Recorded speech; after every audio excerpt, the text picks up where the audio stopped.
Patrick Ogle for GearWire, and this guitar I have sitting here is a Harmony H165. I've been doing a lot of writing and discussing harmonies with people over the last few weeks, and this is one of the more common Harmony models. Why would you want one of these guitars? One reason is they actually sound pretty good.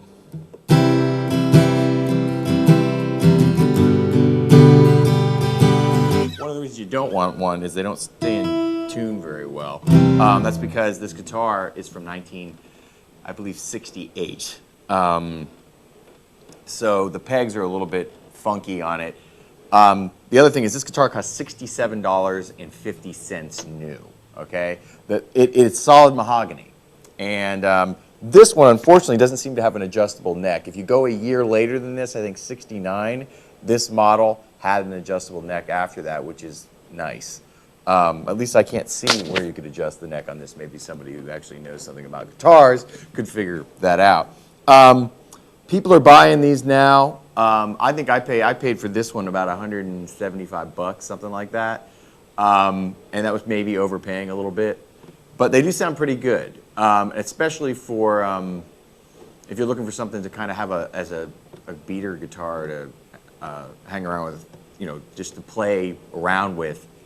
Now, I was thinking of having this completely rebuilt. Now you can see if you look closely, there's some goo from a pick guard here and here.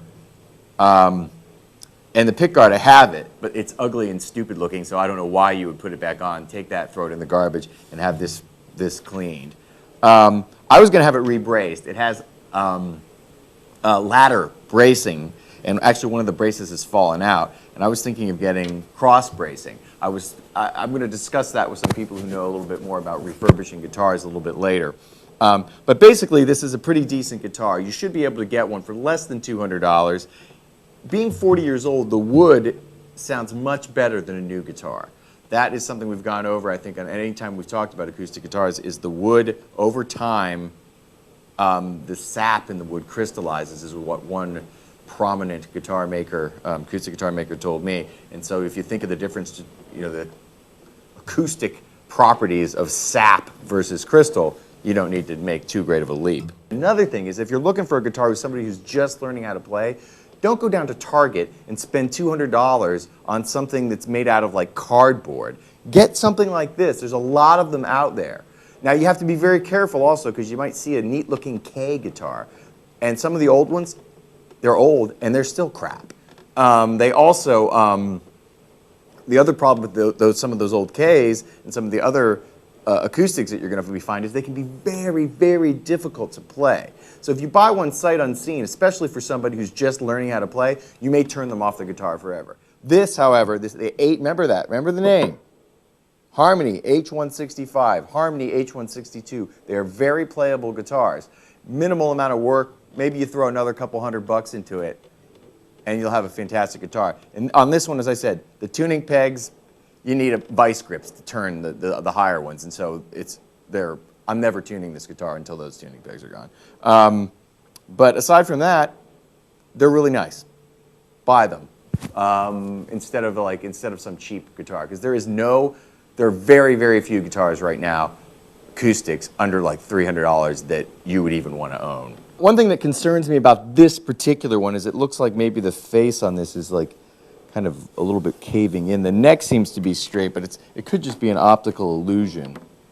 But I'm concerned about that.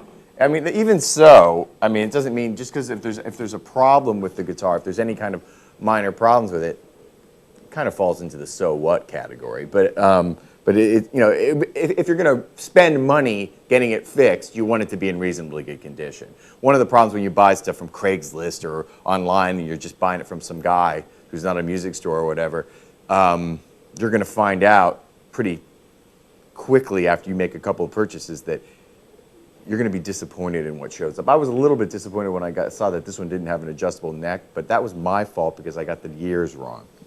But again, still, for the amount of money I paid for this, it's still a pretty decent guitar. But you know, it's better if you can see it. But you know, the thing is, you're not going to find music stores carrying these you know, because they're not sought after guitars. I mean, places that carry used guitars, they're going to be going after the Gibsons and the Martins and the Guilds from the early 70s and blah, blah, blah. They're not looking at these. You know, they might give you, you know, 20 bucks for one of them. They're not interested in selling these. So you're not going to find them at music shops. You're going to find them in some Uncle Joe's garage, you know. So, but garage sales, keep an eye out for them there.